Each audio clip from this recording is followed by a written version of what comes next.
Andy, World Cup winner, British and Irish Lions tours, what still drives you to come into work in the morning?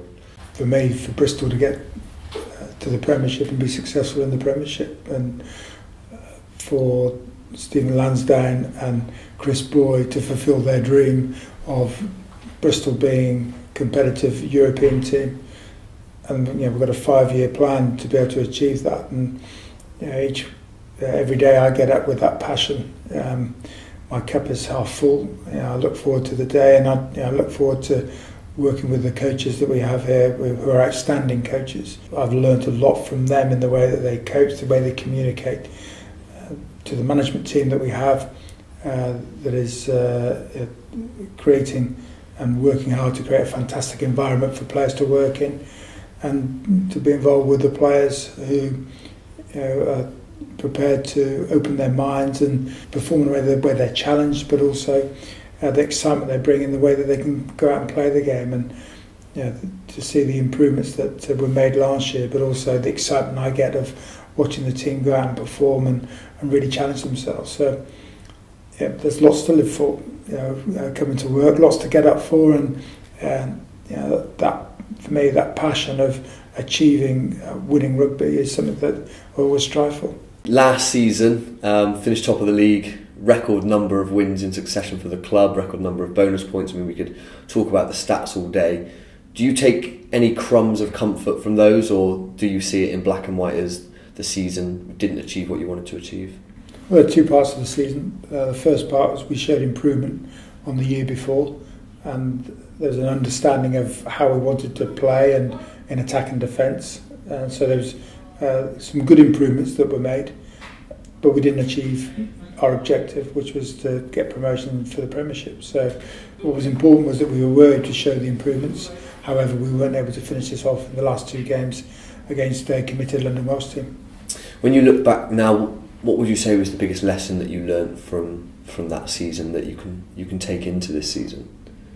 Well, the first important part is to qualify, but I don't think it matters where you qualify in the top four, and you've got to be right at your game in the last couple of games. So you've got to be playing well. You've got to have the confidence to perform when it comes to those final two games, and whatever's happened in the season just gets forgotten about. It's important that you're able to peak when it comes to those last two games, which is what we knew. So we knew what we were going to face. We knew we were facing a committed London Welsh side, and I felt we played with a bit of a handbrake on in that first game, and we tried to catch up in that second game, and we had too much to do. With that in mind, do you have to change the mentality from the regular season then going into the playoffs, or do you believe that you can maintain a similar philosophy? It is important to establish a philosophy of how we want to play, and the feeling in the dressing room and the feeling that the players took onto the field for that last game is something we want to bottle up and have every time we go out to play, because you've got to be able to recreate that feeling. We're as a squad and as a management team, we're judged on how we play week in, week out. We're judged on our performance. We're not judged on how we train or sort of how good we look. We're judged on our performances each weekend. That's something that's got to build. And if you look at the effect of what happened in the playoff games, we'd played like that at times during the season. We'd given points away cheaply. We hadn't been as accurate as we wanted to be, and I think that's what we've got to establish now, is that accuracy in everything that we do, and developing the mindset that when we put the Bristol shirt on, there's a delivery of performance. One of the things that was significant last season was the likes of your Mitch Eady's, your Augie Slowicks, and how they've developed over that season. Young players are great to have in your squad. They're fresh, they're hungry, and it's great to have those players sort of challenging for positions. And I think Mitch did exceptionally well last year based on the performance he'd done the year before, and grew again. Great to see someone like Augie coming through as a first-year academy player, as a 19-year-old, getting those starts and playing as well as he did. So for any player getting an opportunity, whether young, old, it's important that they have that same desire throughout the squad. And I think that's something that the players have brought in for this year. They've got that hunger, they've got that determination. So you're seeing a well-balanced squad that we have here. You've been in the job for 18 months now. What's been the biggest change that you've seen from when you came into the club to now? We've moved on with our squad, and now seeing the quality of leadership.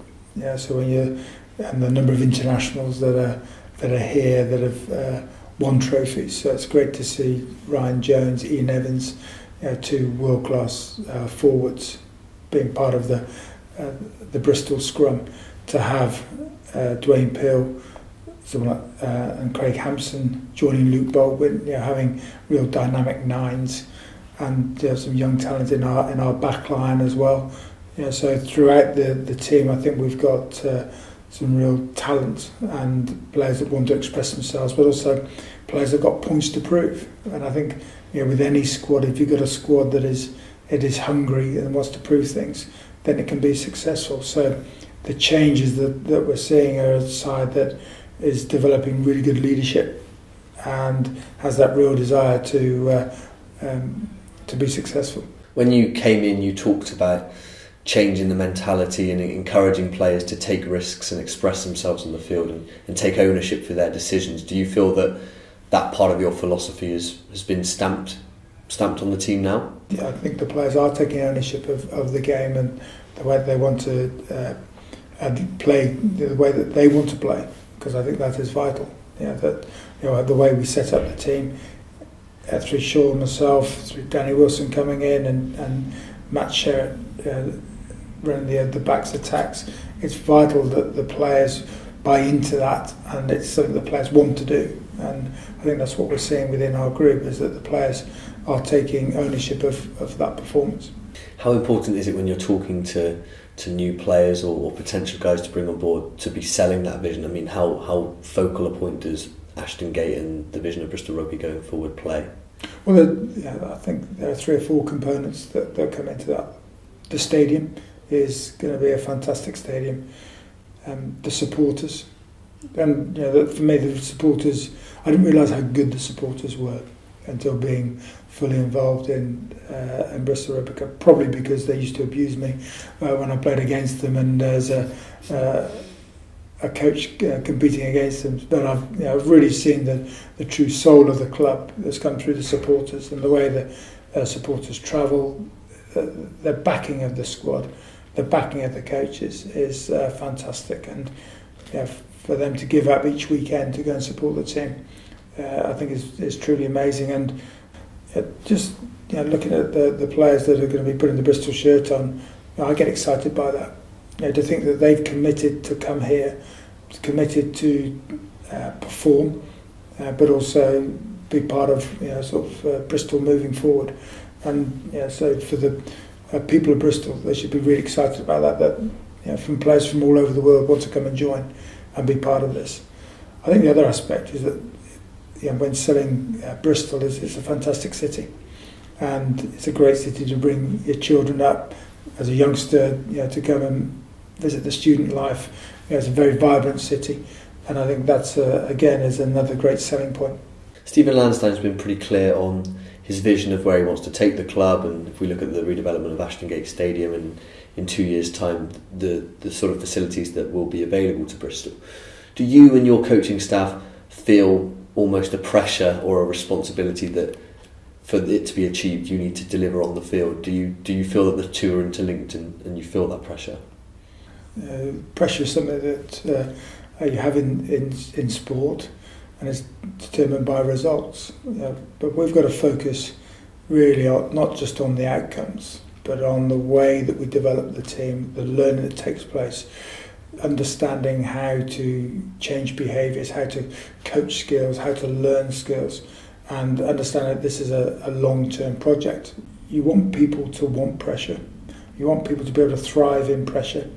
There's no greater pressure than being on the field and having 6'5" players running at you with high knee lifts, and you've got to be able to tackle them. There's no greater pressure than being in a scrum in the middle of that scrum, and having to sustain the opposition 8 forwards trying to push you backwards, or being in a maul where your legs are burning, your arms are full of lactate, and you've got to get up and run and make tackles. That's the pressure, and it's the pressure to deliver a performance. And we've got to have players that can convert that pressure when we're the dominant side, but also be streetwise enough to understand how to absorb the pressure, because we're not always going to be on the front foot, and we've got to be able to handle the opposition being dominant against us, but not concede points. And that's where leadership, that's where the team being able to stick together on the field and show real confidence about what we're trying to do by having a little bit of luck at times, but also being able to manage the referee. There are so many components that come together for you to be able to handle the pressure that's there. But the big part about what I want from the players is, and everybody involved in Bristol, is to enjoy the experience, be passionate about it, but enjoy the pressure of it, enjoy sort of what we're about, setting ourselves up to want to compete against the very best and challenge ourselves against the very best, because when you achieve success out of that, you've done very well.